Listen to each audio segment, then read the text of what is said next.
여러분들 코로나 시기에 어떻게 살아가고 있습니까? 세상 사는 사람들의 그 모습을 보면요, 향방 없이 떠내려가듯이 사는 사람들도 있고요. 또 어떤 부분의 사람들은 표대를 향하여 열심히 최선을 다해서 또 꿈을 꾸면서 실현해 가면서 살아가는 사람이 있습니다. 근데 이게 꿈이라는 게 세상의 흐름에 따라서 세상 사람들의 꿈이 많이 달라지는 것 같아요. 우리 자녀들 보면요, 저희들 어렸을 때는 너 나중에 커서 뭐 될래? 그러면 주로 어떤 대답을 했을까요? 대통령? 아니면 과학자? 대부분 좀 인류 공룡에 이바지하기 위해서 다 웃지요, 지금은. 최근에는 이제 꿈이 많이 달라졌어요. 우리 자녀들 뭐 되고 싶어 그러면 얼마 전까지는 이제 연예인들 또는 운동선수, 요즘에는 유튜브가 또 이제 꿈이고, 또 얼마 전에는 건물주가 꿈이었죠. 이제 건물주가 제일 세상에서 이렇게 편하게 사는 것처럼 보이는 것 같아요. 가만히 보면 이 꿈도 조금 세속화되는 것 같아요. 결국에는 돈과 연관된 꿈, 인기와 연관된 꿈. 근데 세상에서 행복한 사람은요, 세상 사람들이 참 좋아하는 이러한 꿈과 내가 좋아하고 내가 잘하는 것이 함께 합쳐질 때 되게 이렇게 사람이 행복하거든요. 돈 버는 거 내가 잘해요, 되게. 끼가 있어. 운동하는 거 잘해요. 그럼 그거 하나로 어떻게 됩니까? 엄청난 인생의 성공을 거두고 행복하게 살지요. 그러면 우리는 어떻게 살아야 할까요? 우리가 무력하게 흘러떠내려가는 삶을 살지 않아야 된다는 건 알죠. 그러면 어떻게 살아야 될까요? 세상 사람하고 비슷하게 그들이 꾸는 꿈을 우리도 쫓아서 발버둥 치며 살아가는 것이 우리의 모습일까요? 그리스도인은 달라야 되지요. 왜냐하면 우리의 삶은 우리의 것이 아니라 허물과 죄로 죽었던 우리를 살리신 하나님의 것이기 때문에, 하나님이 주인이시기 때문에 우리의 삶의 목표, 꿈, 그리고 그 삶의 모습은 달라야 되죠. 그분이 기대하시고 그분이 우리를 향해서 꿈꾸는 꿈과 연결되어야지 그게 건강하고 정상적인 그리스도인의 삶이 되는 것이죠. 여러분들, 하나님이 기대하시는 꿈이 뭔지 아세요? 또 어떻게 살아야 될지 알고 계십니까? 신앙생활을 오래 했는데 그냥 무력하게 흘러가는 대로 사는 사람이 있고, 신앙생활을 오래 했는데 세상 사람들이 꾸는 꿈, 그것도 이루지 못해서 몸부림치면서 발버둥 치며 살아가는 사람들이 있어요.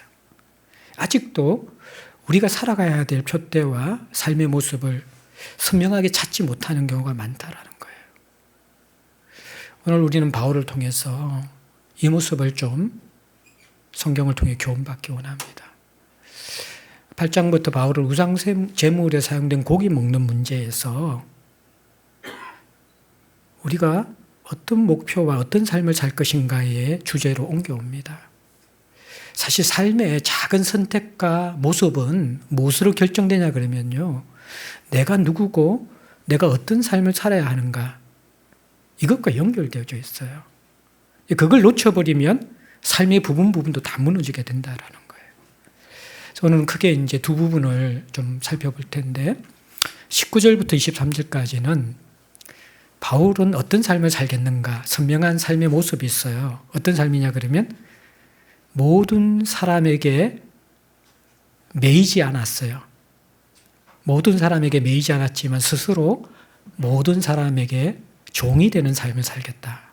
이게 무슨 말인지 이해되십니까? 이게 복음 안에서 제대로 인생의 방향을 설정한 사람들이 사는 모습이래요. 이걸 한번 생각해 보고요. 또 하나는 부르신 상을 향하여서 한 방향으로 눈을 돌리지 않고 절제하면서 달려가는 삶. 이 삶을 살겠다고 그러는 거예요. 이 두 가지를 보면서 자, 우리는 그리스도인으로서 어떤 표대, 어떤 꿈, 어떤 삶을 살 것인가 함께 살펴보기 원합니다. 19절 이렇게 시작해요. 내가 모든 사람에게서 자유로우나. 바울은 자신이 모든 사람에게서 자유롭다라고 표현합니다. 자, 이게 어떤 의미냐 그러면요. 사람들은 자유를 갈망하는데 자유롭게 사는 사람들이 별로 없어요. 왜냐하면 죄는 진짜 자유를 찾지 못하도록 하거든요. 죄는 우리를 무엇인가 얽어맵니다. 무엇의 종이 되고 노예가 되어서 살아가도록 해요. 에베소서 2장에 보면 우리는 허물과 죄로 죽은 상태에서 공중의 근세 잡은 자의 노예가 되고요. 세상의 가치관과 풍속의 노예가 되고요. 육체의 욕심의 노예가 되어서 살아가요. 그래서 사람들이 자유로운 것 같지만 자유롭지 못해요. 특별히 결국에는 이러한 모든 욕망과 세상의 가치관과 그것들이 어디에서 투사되고 영향을 받느냐 그러면요. 사람 속에서 그게 드러나요. 그래서 죄에 매여 있는 사람은 사람에게 매여 있어요. 사람의 시선, 사람의 평가, 사람의 인정, 거기에 매여서 살아가는 거예요. 거기에서 자유롭다라는 것은 우리가 죄에서, 욕망에서, 비교의식에서, 분노에서 많은 부분 주님 앞에서 해결되었다라는 것이죠. 바울은 이제 그리스도 예수 안에서 모든 것에서 자유로워졌어요. 특별히 사람에게서 자유로워졌어요. 이게 참 우리가 세상 살아가면서 힘든 부분이죠. 왜냐하면 우리는 사람에게 너무 많은 에너지를 빼앗기고 있거든. 사람에게 욕망을 가지면 에너지가 빼앗겨요. 건강한 관계의 사랑이 아니라요. 동성도 마찬가지지만, 친구도 마찬가지지만, 이성에게 잘못된 욕망을 가지면 그 인생이 정말 비참해지죠. 정상적이지 않는 삶을 살게 되어져요. 또 우리가 누군가에게 분노를 가지게 되어지면요, 미움을 가지게 되어지면요, 이게 인생이 망가집니다. 지난 금요일 날 말씀드렸죠. 우리가 공동체의 마지막 세우는데 필요한 게 용서와 용납이다. 왜 용서와 용납이 필요하냐? 용서하지 못하는 사람은 용서하지 못한 그 사람과 함께 동거하고 있다는 거예요. 그 사람이 항상 내 안에 있어요. 그래서 불쑥 화를 내고 짜증이 나고 모든 에너지가 부정적인 그 사람과 연결된 정서로서 삶이 흘러가게 되는 거예요. 이렇게 우리가 가만히 보면요, 우리가 매여 있어요. 예, 사람에 매여 있어요. 근데 바울은 여기에서 이렇게 자유로워졌다라는 거예요. 우리가 예수 믿고 거듭난다라는 것은 세상의 틀에서, 본에서 해방된다라는 거예요. 로마서 12장에 우리가 구원받으면 첫 번째 달라지는 게 너희는 이 세대를 본받지 말고, 이 세대라는 게 이 세상의 가치관과 세상 사람들의 습관들과 그들이 추구하는 삶의 모습이에요. 그거 본받지 말라라는 거예요. 근데 이 본받는다라는 것은요, 원어에 보면 틀을 가지고 눌러서 찍는다라는 거예요. 얼마 전에 전 세계에 휩쓸었던 넷플릭스 미니 시리즈가 있죠. 뭐예요? 오징어 게임. 그 오징어 게임에 보면 여러분들 하나 이렇게 게임이 나오는데 그 중에 하나가 뭡니까? 달고나라고 혹시 알아요? 예, 설탕 녹여가지고 베이킹 파우더 넣어서 부풀려가지고 철판에 탁 놓고 나서 쭉 누르잖아요. 살짝 누르고 그 다음에 뭘 해요? 별 모양, 우산 모양, 또 하나가 또 뭐였죠? 세모였어요? 근데 그거 콕 찍잖아요. 그게 뭐냐 그러면요, 그 찍는 거, 틀을 가지고 딱 찍는 거, 그것이 세대를 본받는다라는 뜻이에요. 그러니까 그리스도 안에서 진정한 복음의 자유를 모르는 사람은 사람에 매이고요, 세상의 틀에 매여서 자유롭지 못하더라는 거예요. 바울은 여기에 대해서 자유로운 사람이라고 자신을 먼저 소개해요. 여러분들이 그리스도 안에서 제대로 살려 그러면 이 첫 번째가 분명해야 돼요. 나는 이 세대를 본받지 않고 있는가? 나는 사람들에게 매여 있는 자가 아닌가? 이게 돼야지 신앙이 걸림돌 없이 싹 나갈 수가 있는 거예요. 그러니까 이게 되고 나서 이걸로 끝나는 게 아니라 바울이 모든 사람에게서 자유한데 스스로 또 뭘 선택해요. 그게 뭐예요? 19절에 이어지는 게 스스로 모든 사람에게 종이 되었다. 종이 되었다. 이 모습이 또 필요해요. 자유로운데 세상의 틀에 찍히지도 않고 사람들에게 영향을 받지도 않는데 스스로 모든 사람에게 종이 되었다. 왜 종이 돼요? 19절 후반절에 보면 더 많은 사람을 얻고자 함이라. 자, 그들에게 유익을 주기 위해서. 어떤 유익을 주기 위해서입니까? 후문맥에 보면 복음을 전해서 영원한 생명을 주기 위해서, 사는 것 같은 삶을 그들에게 선물해 주기 위해서, 그들이 매여서 살아가는 노예 상태에 죄의 종로로 타는 삶인데 그게 아니라 사는 것 같은 영생의 삶, 하나님이 주인 되시는 삶, 생명의 삶, 풍성한 삶, 열매 맺는 삶, 빛나는 삶, 그 삶을 얻도록 사람들에게 스스로 자신이 종이 되었다라고 바울이 이야기하는 거예요. 제가 이걸 조금 다른 표현으로 이미 설교를 했죠. 누림의 자유와 섬김의 자유. 자, 우리는 어디에도 매이지 않고 스스로 누릴 수 있는 자유를 가졌어요. 그러나 우리는 스스로 매여요. 무엇에? 섬김을 위해서. 누군가를 사랑하기 때문에. 그래서 종이 되는 거예요. 바울이 이것을 좀 이렇게 또 표현을 하는 거예요. 모든 사람에게서 자유로운데 스스로 나는 종이 되었다. 예. 여러분들, 그래서 루트는 이걸 이렇게 이 구절을 해석해요. 그리스도의 사람은 모든 일에 대하여 자유한 주인이며 동시에 어떤 사람에게도 예속되지 않는다. 또 그리스도의 사람은 모든 일에 있어서 섬기는 사환이며 동시에 모든 사람의 노예된 자다. 주인이고 매이지 않지만 사환과 노예가 된 것. 이게 동시에 그리스도인의 이중적인 삶의 모습이다. 더 많은 사람을 얻고 위해서. 그래서 이렇게 더 많은 사람을 얻기 위해서 바울이 그러면 어떻게 삶을 살았는가? 세 가지로 예를 들어요. 20절부터 22절까지. 유대인들을 향하여 매인 삶, 이방인들을 향하여 매인 삶, 고린도 교회의 약한 자들을 위하여 매인 삶. 그래서 스스로 매여서 종이 되어서 사람들을 얻으려고 하는 바울의 모습을 예시를 통해 보여줍니다. 자, 20절에 유대인들에 대해서 종로로 타는 바울의 모습인데 유대인들에게 내가 유대인과 같이 되었다. 유대인을 얻기 위해서다. 그런데 유대인들을 얻기 위해서 유대인같이 되는 게 어떤 거냐 그러면요. 율법 아래에 있는 자들에게 율법 아래에 나는 있지 않는데 율법 아래에 있는 자처럼 그렇게 행하면서 그들을 얻고자 했다. 이야기하는 거예요.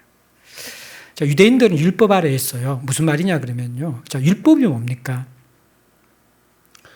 그러니까 우리가 율법을 잘못 오해하면 율법은 복음과 반대되는 것이다. 율법은 나쁜 것이다. 이렇게 생각하는데 율법은 좋은 것이에요. 율법은 하나님의 성품이 표현된 것이고 하나님이 피조물인 인간이 어떻게 살아가야 될 것인가에 대해서 지침을 주는 것이 율법이에요. 하나님의 성품에서 비롯되어진 인간 생활의 지침이면 율법은 선한 것이죠.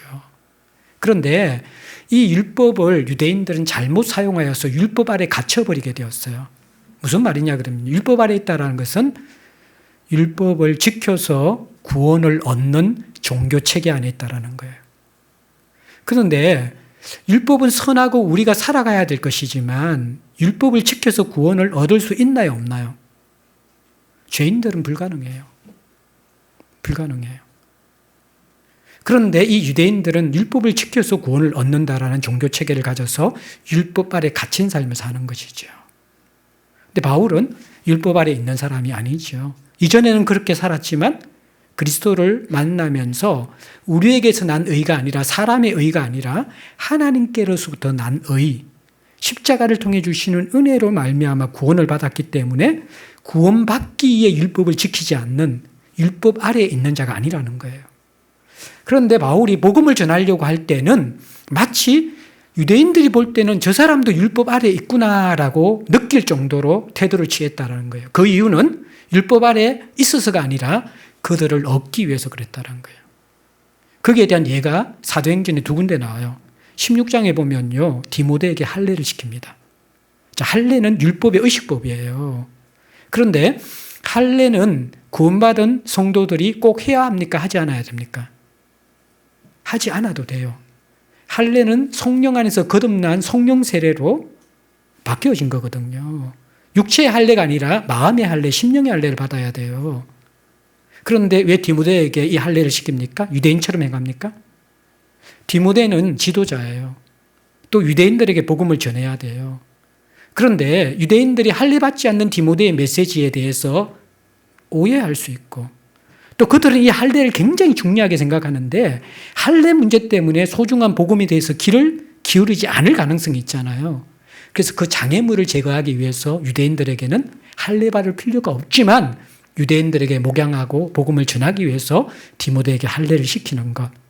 이게 율법 아래 있지 않지만 율법 아래 있는 자처럼 바울이 행하면서 사람을 얻는 모습이죠. 또 사도행전 21장에 가면 또 하나의 사건이 나와요.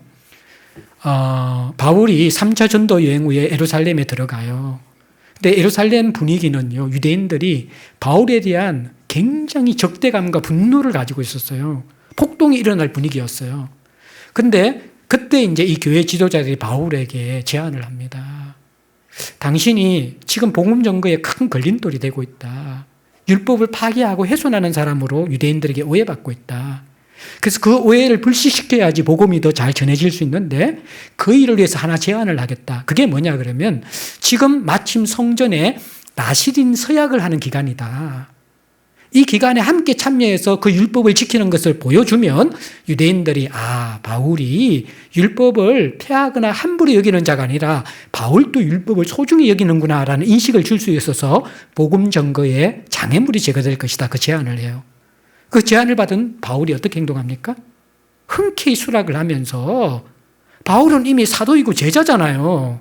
나실인 소원이 뭐가 필요해요? 그런데 나실인 소원에 참여하면서 유대인처럼 되어서 유대인들에게 복음의 장애물을 제거하고 그들을 얻는 모습. 이게 바울이 어떤 삶을 산다라는 거예요. 나는 율법 아래 있지 않아. 고집 부리는 게 아니라 그들을 얻기 위해서 낮춰준다라는 거예요. 이게 어떤 모습하고 달라요? 나중에 세 번째 나오는 강한 자지만 약한 자로서 고기 안 먹는 모습하고 지금 이어지는 그 메타포예요. 두 번째는 여러분들 21절에 보면 이방인에 대한 태도인데요. 율법 없는 자. 이게 이방인. 율법이 없다는 모세의 율법을 알지도 못하고 지키지 못하는 이방인이에요. 그런데 또 여기에 대해서 바울은 율법이 있는 자라고 이야기해요. 자기 자신을. 근데 어떤 율법이 있는 자냐 그러면 모세의 율법이 아니라 그리스도의 율법 아래 있는 자라는 거예요. 그러니까 모세의 율법은 뭐고 그리스도의 율법은 뭐예요? 모세의 율법은 유대교의 율법 체계예요. 율법을 지켜서 구원받는다는 체계 아래 있지는 않다라는 거예요. 그런데 그리스도의 율법 아래 있다는 것은 무엇입니까? 율법을 지켜서 구원받는 것은 아니지만 거듭난 그리스도인들은 성령 안에서 율법을 더 온전하게 지키는 법 아래 있다라는 그 의미에서는 그리스도의 율법 아래 있다라는 거예요. 쉽게 이야기하면 모세의 율법은 살인하지 말라, 간행하지 말라는 거예요. 십계명이에요. 그런데 그리스도의 율법은 하나님 사랑과 이웃 사랑인데 더 수준 높아요. 바리새인의 의와 서기관의 의보다 더 높은 거예요. 너희들은 마음에 음욕을 품는 게 가늠하는 거야. 형제에 대해서 마음에 분노하고 욕하는 것이 살인하는 거야. 어떤 게 더 수준이 높습니까? 그리스도의 율법이 훨씬 더 높지요. 근데 그것을 바울이 지금 지킨다는 거예요. 왜 지켜요? 구원받기 위해 지키는 것이 아니라 그것이 하나님의 성품에서 나온 거듭난 성도들이 살아가야 될 삶의 지표이기 때문에 그런 거예요. 근데 내 힘으로 못 살아요. 근데 어떻게 살 수 있어요? 성령이 우리 안에 있기 때문에. 그래서 로마서 8장이 나오는 거예요. 7장에 성령 없이 율법 아래에서는 오라 내가 공고한 사람이라 탄식하지만 성령은 죄와 사망의 법에서 우리를 해방하고 육체의 요구를 이루어주는 것이 성령이잖아요. 그러니까 우리가 성령 안에 있기 때문에 이 땅에서 완전하지는 못하지만 그러나 성령 안에 있는 성도들은 율법의 요구를 이룰 수 있는 가능성이 열렸다는 거예요. 그래서 그리스도의 율법 아래 바울은 있다. 그래서 나는 그리스도와의 율법 아래 있지만 이방인들에게는 율법이 없는 자처럼 나 행동한다. 그 대표적인 게 이방인들에게는 할례를 받지 않도록 했어요. 할례는 이제 이방인들에게는 필요 없잖아요. 그리고 이방인들에게는 할례 받는 것이 그들에게는 걸림돌이었어요. 당시에는 운동 경기를 할 때에 다 옷을 입지 않고 벌거벗고 했어요. 그러니까 사람이 신체 상태를 다 알 수 있거든요. 그런데 이방인들은 할례 받은 것을 굉장히 수치스럽게 여겼어요. 그래서 이방인들은 그리스도인이 되고 싶지만 할례 받아라 그러면 그들의 문화적 의식 속에서는 굉장히 수치스러운 거예요. 그런데 신약에 와서는 할례는 굳이 받을 필요가 없는 것이죠. 그래서 이방인들에게는 할례 없이 복음을 전하는 것, 그것이 바울이 율법 없는 자들에게는 율법 없는 자처럼 돼서 그들을 얻는 모습이라는 거예요. 그리고 여러분들 이제 마지막 22절에 약한 자들에게는 내가 약한 자처럼 됐다. 이게 뭐냐 그러면요, 이 약한 자는 고린도 교회 안에 고기 먹는, 우상 제물에 고기 먹는 지식이 없는 약한 자예요. 근데 바울은 약한 자예요, 강한 자예요? 강한 자예요. 우상 제물의 고기에 대한 신학적 지식이 분명하고 그것을 먹어도 끓이김이 없다는 것을 가지고 있는 믿음이 강한 자입니다. 근데 바울은 어떻게 행동했어요? 약한 자처럼 행동했어요. 그 지식이 있지만 평생 고기를 먹지 않겠다고 그랬어요. 왜 그래요? 이것은 구원을 위해서가 아니라 덕을 위해서예요. 율법 아래에 있는 유대인들에게는 율법 아래에 있는 것처럼 이것은 그들을 구원시키기 위해서고요. 율법이 없는 이방인들에게 율법 없는 것처럼 이것은 그들을 구원하기 위해서예요. 그런데 약한 자들에게 약한 자처럼 것은 그들을 구원하기 위해서는 아니에요. 왜냐하면 교회 안에 있는 성도들 때문에요. 그들은 목적이 뭐예요? 덕을 세우기 위해서. 그들의 신앙에 걸림돌을 주지 않기 위해서 바울은 나는 강한 자지만 약한 자처럼 되었다. 이게 바울의 모습이라는 거예요. 자, 이게 여러분들 좀 그려지십니까? 복음을 제대로 아는 사람의 신앙생활의 모습이에요. 복음을 아는 사람은 삶이 다른 것에 얽매여서 에너지를 낭비하지 않습니다. 대신에 스스로 자신의 삶을 자신이 아니라 다른 것에 드립니다. 누구에게? 복음을 전할 사람, 우리가 섬겨야 될 사람, 사랑할 사람들에게 전적으로 드린다라는 거예요. 자, 이렇게 바울이 스스로 모든 사람에게서 자유하지만 스스로 모든 사람들에게 종이 된 이유는 크게 두 가지입니다. 여러분들 22절 후반절에 보면 내가 여러 사람에게 여러 모습이 된 것은 아무쪼록 몇 사람이라도 구원하기 위해서, 그죠? 사람들을 구원하기 위해서 이렇게 살아요. 바울의 목적은 뭐예요? 내가 얼마나 더 많은 것을 누리는가, 내가 세상 사람들이 원하는 꿈을 얼마만큼 나도 이루고 행복하게 사는가, 그것은 애초에 관심이 없는 거예요. 그보다 더 행복하고 사는 것 같은 삶은 바울이 찾았어요. 그건 복음이 주는 삶이에요. 그러니까 내가 이 복음을 가졌기 때문에 이 복음을 사람들에게 전하는 것보다 행복하고 바울에게는 복된 삶이 없는 거예요. 그래서 그게 인생을 거는 거예요. 그 인생을 걸기 위해서는 어떻게 해야 돼요? 복음은 겸손함과 공감과 온유함으로 해야 되잖아요. 그래서 자기 자신을 낮추는 거예요. 그게 예수님의 방식이에요. 예수님이 그 하나님에 대해서 오해하고 반역하는 이스라엘을 위해서 결국 마지막 취한 태도가 뭐예요? 자신이 인간의 모양으로 오신 거예요. 그래도 이 사람들이 못 믿으니까 결국에는 십자가의 가장 처참한 모습으로 죽으심으로, 낮아지심으로, 종이 되심으로, 대속물이 되심으로 복음이 우리에게 전달되게 하신 거죠. 바울은 이것이 그리스도의 복음을 받은 성도의 삶이라는 걸 알고 복음을 위해서 그리스도의 남은 고난을 자기의 육체에 채우는 모든 사람에게 스스로 매인 종의 삶을 선택한 거예요.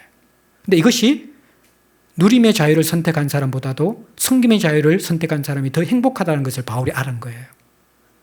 이거는 다른 사람이 아무리 붙잡아도 그렇게 살 수밖에 없는 거예요. 다른 차원의 기쁨과 행복을 이미 맛봤기 때문에. 이게 성도의 삶이라고 바울이 이야기하는 거예요. 그러면서 23절에 내가 복음을 위하여 모든 것을 행하면 복음에 참여하고자 합니다. 23절은 자기 자신을 위한 거예요. 내가 이렇게 스스로 종된 것이 다른 사람만을 위한 게 아니라 이렇게 사는 게 진짜 내가 복음에 참여하는 것이다. 이 복음에 참여한다는 것은 복음의 그 진가와 풍성함과 생명력과 역사와 그 열매와 그 복음의 맛을 내가 제대로 맛보는 것이 바로 이렇게 사는 것이라는 거예요. 이렇게 사는 것이라는 거예요. 나를 위해서 선택한 삶이라는 거예요. 결국 바울은 여러분들께 이게 하나님 나라와 그 의를 구하는 게 제가 마태복음 6장에 늘 이야기했죠. 하늘의 보물을 쌓아두는 것은 나를 위해서예요. 너희를 위해서예요. 바울은 이걸 지금 깨달은 거예요. 세상에서 가장 행복한 사람, 그 사람은 남을 위해서 살지만 결국에는 자기가 가장 복된 사람. 그게 뭐예요? 복음에 사로잡혀 복음을 위해서 살고 사랑의 종로로 사는 사람이란 거예요. 그 사람보다 행복한 사람이 없고 그 사람보다 사는 것 같은 사람이 없다라는 거예요.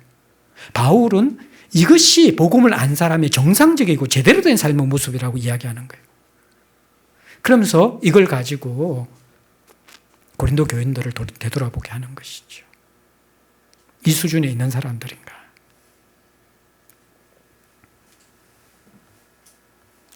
여러분들, 다시 말씀드리지만요, 이건 흉내낼 수 없는 삶이에요. 또 복음을 알면 이렇게 살지 않을 수 없는 삶이에요. 이걸 살아라고 할 필요가 없어요. 왜냐하면 복음을 알면 제대로 그냥 저절로 되기 때문에. 그러면 우리가 여기에서 진단해야 될 게 뭐냐 그러면요, 내가 어디에 세상에 사람이 매여 있다면 우리가 심각하게 병든 거라는 거예요. 내가 병든 거라는 거예요, 지금. 세상과 사람이 매여 있으면요, 사람이 양극단에 있거든요. 하나는 자기가 없어지고 다 다른 사람의 요구에 맞춰주는 사람이에요. 버림받지 않기 위해서. 세상을 그렇게 사는 사람이 있어요. 약한 사람들, 별로 능력과 은사가 없는 사람들은요, 다른 사람에게 맞춰주면서 살아요. 또 어떤 사람은요, 고집하면서 자기 주장하면서 살아가요. 관계에서. 자기가 모든 것을 지배하고 관철시켜야 돼요. 근데 한 사람에게서 이 두 가지가 같이 나올 수 있어요. 강한 사람에게서는 자기가 없어지고요, 약한 사람에게는 갑질하는 거예요. 이게 세상 사람들의 여러분들 병든 모습이에요. 우리도 그렇게 살 수 있어요. 병들면요, 사람에게 병들면 어떻게 됩니까? 제가 말씀드렸죠. 욕망 때문에 사로잡히고요, 사람에 대해서. 분노 때문에 사로잡혀요. 이게 인간을 짐승처럼 살도록 하는 거예요. 그냥 우리가 내가 없어지는 거예요. 그게 우리 안에 동거하는 거예요, 그런 사람들이. 그 사람이 동거하면서 내 에너지와 내 삶을 다 휘저어 놓고 무너뜨리는 것. 다 세상 사람들이 마음의 상처와 원한을 가지고 있잖아요. 그거 못 풀어내요, 사람에게 매여가지고. 복음 아니거든 용서가 안 일어나거든요. 여러분들은 무엇이 에너지입니까? 무엇이 에너지예요? 어디에 매여 있습니까? 우리는 결국에는 종로로밖에 못해요.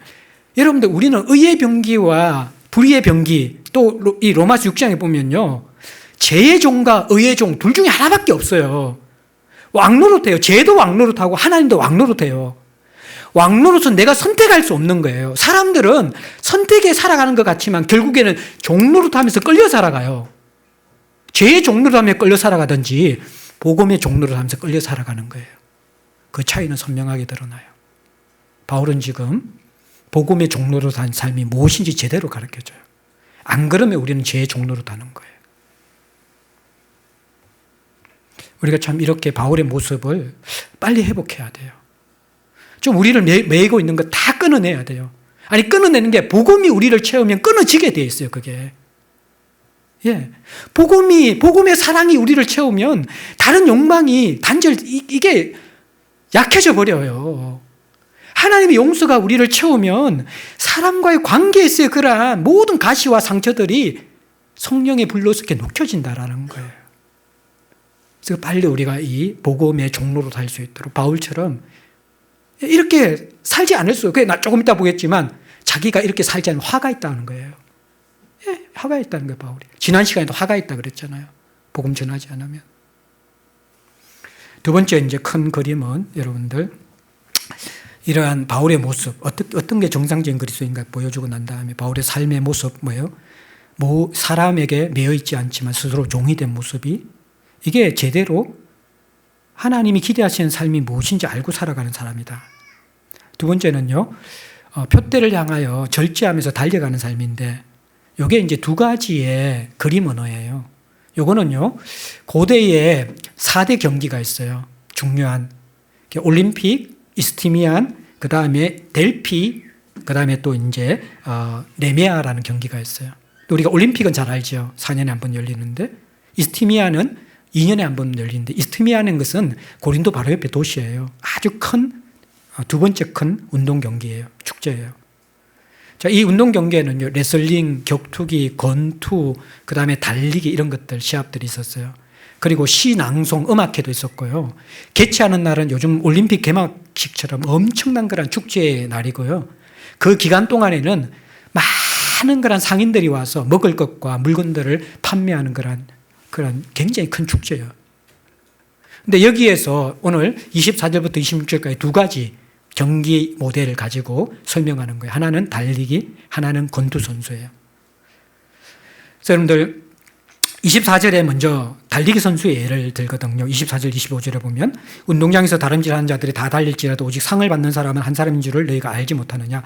너희도 상을 받도록 이와 같이 다름질하라. 이기기를 다투는 자마다 모든 일에 절제하느니 그들은 승리자의 관을 얻고자 하되 우리는 속지 아니할 것을 얻고자 하느라. 이 달리기가 굉장히 당시에 인기 종목이었어요. 달리기에서 우승하면 최고의 그 시대에 그 세상에서의 영예를 얻는 겁니다. 그래서 실제로 고대 문헌에 보면요, 황제도 이 달리기 시합의 선수로 참여할 정도로 이 달리기의 인기는 하늘을 찌르고 있었어요. 근데 이 달리기 경주의 그림을 그리면서 달리기 경주를 하려면 이 사람 어떻게 해야 돼요? 표대가 분명해야 되고요, 절제해야 된다라고 이야기해요. 예. 보통 이 달리기 선수들이 고대 문헌에 그 당시에 보면 이스티미안 경기의 달리기 선수들은 10개월의 혹독한 훈련을 받는다 그래요. 지도자 밑에서. 요즘도 마찬가지죠. 여러분들 우리 김연아 선수, 박태환 선수, 요즘 또 쇼트트랙에 최민정, 또 우리 곽용기 선수 이런 사람들 보면 어떻습니까? 이건 4년 동안 끊임없이 훈련하잖아요. 먹고 싶은 거 다 먹고 안 돼요. 세계 최고들이 모이잖아요. 한 번 이 리듬을 놓쳐버리면요, 아무리 날고 기는 사람들도 슬럼프에 빠지면 무너져 버려요. 그래서 그것을 이기기 위해서는 끊임없이 절제하고 훈련할 수밖에 없거든요. 그렇게 살아간다는 거예요. 근데 이들이 뭘 위해서 그래요? 승리자의 관을 얻기 위해서. 그 관이 뭡니까? 월계수 관이에요. 예. 그 조금 있으면 썩을 그 관을 위해서, 사람들이 인정해주는 그 인정을 위해서 완전히 자기의 삶을 거기에 매여서 절제하면서 살아가는 모습, 그 모습을 기억하라는 거예요. 세상에 썩어질 상을 위해서도 그렇게 살아가는데 우리의 표대는 무엇인가? 우리가 받을 상이 무엇인가? 영원한 상이 있지 않느냐? 근데 그걸 왜 까먹고 세상이 전부인 것처럼 살아가느냐? 향방 없이 살아가느냐? 왜 그렇게 삶이 흐리멍텅하게 흘러 떠내려가는 것처럼 게으르게 살아가느냐? 바울이 그건 그리스도의 삶이 아니라고 일깨워주는 것이죠. 여러분들, 달리기 경기자의 상과 그리스도의 상은 세 가지 차이가 있어요. 첫 번째 차이는요, 여기에 보면요, 24절에 보면 상을 받는 사람은 한 사람이에요. 달리기 선수에는. 그렇죠. 그런데 그리스도인이 하나님 나라를 위해서 섬길 때 받는 상은 한 사람이에요? 아니에요. 마태복음 25장의 달란트 비유를 보면요, 1달란트, 5달란트, 10달란트 상관없이 충성된 모든 사람은 상을 받아요. 이 차이예요. 하나님 나라의 상은 모든 사람에게, 충성된 모든 사람에게 주어집니다. 두 번째 차이는 일시성과 영원성이에요. 세상의 상은 썩을 면류관이에요. 금방 없어질 거예요. 하나님의 상은 영원한 것이에요. 세 번째 차이는 상을 주는 분이 누구신가? 이스티미안 경기는 황제가 주는 거예요. 사람이 주는 거예요. 그리스도인은 누가 주는 거예요? 온 세상의 주인이자 하나님이 주는 상이에요. 이게 감이 안 오죠, 여러분들. 근데 실제로 우리가 가만히 생각해 보면요, 인간 왕이 주는 것과 온 세상의 왕이 주는 것과 일시적인 것과 영원한 것, 그러면서도 모든 사람에게 주어지는 상, 충성된 삶, 어떤 게 값어치 있고 열심을 낼 필요가 있습니까? 세상에서는요, 1등 되기 얼마나 힘듭니까? 여러분들 연예인, 여러분들 아이들 꿈꾸는 사람들 수만 명 중에 한 명이 TV에 나올까 말까한 거잖아요. 그 확률이잖아요. 그것 위해서 인생을 던지잖아요, 사람들이. 한 사람. 그런데 우리는 어떻습니까? 경쟁률이 너무 낮아요. 열심히만 살면 다 상이 있다라는 거예요, 하나님 위해서. 이것만큼 도전해 볼 만한 그러한 것이 어디 있냐는 거예요. 그리고 영원하고 하나님이 주시는 상인데 우리가 안 믿으니까 문제죠. 세상에 중독되고 세상의 가치관이 우리를 붙드니까 이게 안 보이고 이 가치를 모르니까 문제죠. 여기에 대해서 복음의 눈이 제대로 열리면요, 안 사는 게 이상한 거죠. 이렇게 살지 않는 것이 바보, 미련스러운 것이죠. 이게 정상적인 그리스도인 삶이라는 거예요. 복음을 깨닫게 되어질 때. 그리고 이제 26절에는 또 하나의 비유지요. 다름질하기를 향광 없는 것. 이게 달리기 선수 비유고, 그 다음에 나오는 게 싸우기를 허공을 치는 것 같이 아니한다. 이건 이제 권투 선수예요. 허공을 친다라는 것은 권투 선수가 혼자 연습할 때 그걸 섀도우 복싱이라, 그림자 복싱. 그러니까 상대방 있는 것처럼 막 이렇게 연습하는 거예요. 혼자 연습할 땐 괜찮아요. 근데 시합에 나가가지고 허공을 계속 치면 이 사람 어떻게 되겠어요? 경기 지지요. 한 방도 못 때리고 자기만 맞으니까. 그러니까 이 권투 선수는 어떻게 해야 됩니까? 딱 상대방의 행동과 이 모든 것을 파악하고 쫙 피하면서 정확하게 허점을 노려서 딱 때려야 되는 것이죠. 이게 바울이 복음을 위해 살아가는 삶이에요. 세월을 아끼는 삶이에요. 딱 보면서 사람들에게 복음을 전할 기회를 항상 염두에 두고 살아가는 거예요. 주의 일을 할 그 일을 할 걸 하나님 주시는 그 부르심에 대해서 항상 깨어서 살아가는 거예요. 준비되지 않고 훈련하지 않고, 그러면 하나님이 부르셔도 기회를 주셔도 우리가 못 살아요. 준비가 안 됐기 때문에. 그냥 허공치다가 끝나는 거예요, 우리가. 근데 바울은 이 권투 선수처럼 딱 표대가 분명하고 언제 이 타이밍이 오는가 항상 기다리고 있는 거예요. 하나님이 때를 주시면, 기회를 주시면 그 복음에 자기 인생을 드리겠다는 거예요. 그러면서 바울은 27절에 결국 이렇게 고백합니다. 내가 내 몸을 쳐서 복종한다. 몸이라는 것은 여기에 삶의 생활 전체를 의미하는 겁니다. 로마서 12장에 우리의 몸이에요. 우리의 일상이에요. 이걸 쳐서 복종한다는 건 자기를 정복하는 거예요. 절제하는 거예요.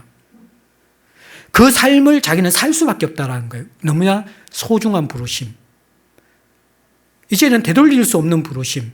이렇게 살 수밖에 없는 부르심을 내가 받았기 때문에 나는 내 몸을 쳐서 복종하고 있다. 또 복음 자체가 우리의 몸을 쳐서 복종하도록 해요. 죄성과 모든 욕망들을. 그리고 복음에 참여하기 위해서 또 적극적으로 자기를 훈련하는 것이죠, 바울은. 그러면서 내가 남에게 전파된 후에 자신이 도리어 버림을 당할까 두려워합니다. 이게 버림은 구원받는 데서 제외되는 의미는 아니에요. 두 가지죠. 23절에 이야기했던 복음에 참여하는 것. 구원은 받았는데 풍성한 생명을 못 누리는 것은 복음을 참여하는 삶이 아니잖아요. 그러니까 절제하지 못하고 향방을 이게 자기의 몸을 쳐서 복종시키지 않는 사람은 구원은 받았지만 구원받지 않는 삶과 비슷하게 살아가요. 복음에 참여하지 못해, 이 사람들은. 그리고 마지막 주님이 주실 충성된 자에게 주는 상도 이 사람의 몫이 아니라는 거예요. 거기에서 버림받을까 봐 바울은 두렵다라는 거예요. 여러분들은 세상에서 하나의 조금 좋은 기회가 오면 그거 아둥바둥 놓치는 것 싫어가지고 안타까워 하잖아요. 주식 조금 딱 오른 걸 보면서 야, 저거 알았으면 샀어야 됐는데, 집값 오른 거 보면서 와, 내가 집을 왜 안 샀던가. 그 땅을 치며 후회하잖아요. 예? 근데 그것과 비교할 수 없는, 지금 여기에서 복음을 참여하는 삶이 있고요, 영원한 상이 주어진 삶이 있는데, 그것 지금 우리가 놓치며 살아가면서 가슴을 치고 후회하고 일을 가는 사람이 있을까요? 바울은 지금 그 마음으로 하루하루 살아가요. 예, 그 마음으로 살아. 왜요? 복음과 바꿀 수 없는 것. 복음은 다른 것과 비교할 수 없는 것이기 때문에 이 삶을 살겠다라고 이야기를 하고 있는 것입니다. 사랑하는 성도 여러분들, 말씀을 마무리합니다. 여러분들 어떻게 삽니까? 잘못하면 제가 이렇게 살라라는 윤리 설교도 들릴 수 있는데 사실은 이게 윤리가 아니라 복음을 알면 살 수밖에 없는 삶입니다. 그래서 여러분들이 잘 분별하라는 거예요. 핑계 대지 말고 분별하라는 거예요. 오늘 바울의 모습이 없으면 우리는 병든 거예요. 예, 병든 거예요, 우리가. 신앙생활 아무리 오래 했던 상관없이 우리의 신앙은 메말라 있고 굳어져 있는 거예요. 어디에 매여 있습니까? 사람과 세상에 매여 있습니까? 돈과 욕망에 매여 있습니까? 쾌락과 즐거움에 매여 있습니까? 복음에 매여 있습니까? 무엇이 삶의 여러분들의 간절한 표대이고 목표입니까? 학교입니까? 집 사는 겁니까? 승진입니까? 무엇이 우리가 정말 이것만 놓치지 않는다는 우리의 부르심입니까? 바울은 복음에 참여함입니다. 다른 사람을 구원하는 것입니다. 그것 외에 우리의 표대가 있을 수 없다라고 이야기합니다. 코로나 시국에도 복음은 옵니다. 하나님은 신실하시죠. 여러분들은 신앙의 봄을 준비하고 있습니까? 코로나 정점이 지나가잖아요. 오늘 우리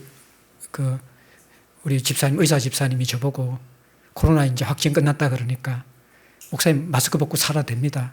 슈퍼 면역이 생겨서입니다. 곧 우리 모두가 이제 일상으로 돌아갈 거예요. 그 모습은 일상인데 우리의 신앙은 회복이 되고 있습니까? 우리의 믿음은 회복이 되고 있습니까? 우리의 열정은 회복이 되고 있습니까? 우리의 꿈은 회복이 되고 있습니까? 내가 만들어내는 게 아니에요. 다시 복음에 천착하십시오. 예수 안으로 들어가십시오. 그 십자가의 복음과 하나님 나라의 그 복음의 영광과 사랑에 잠겨 보십시오. 그때 우리도 바울처럼 될 거예요. 바울은 예수님을 닮은 거예요. 복음의 영광을 온전히 아는 예수님을 닮은 거예요. 우리도 복음을 알게 되어질 때 바로 바울과 같은 삶을 살게 될 것입니다. 코로나가 사라짐과 동시에 또 우리가 교회 공간을 이전하면서 우리에게 무엇이 소망입니까? 모든 것은 다 헛됩니다. 내가 복음에 참여하는 것 외에는, 우리를 통해서 하나님 나라의 생명이 일어나는 것 외에는 우리의 인생을 던질 만한 참된 것은 없을 것입니다. 꿈이 있습니까? 그 꿈이 무엇입니까? 꿈을 위해 어떻게 살 것입니까? 새봄을 맞이하는 우리에게 하나님께서 질문하고 계십니다. 우리 함께 마음으로 드리는 기도의 시간 잠깐 가지도록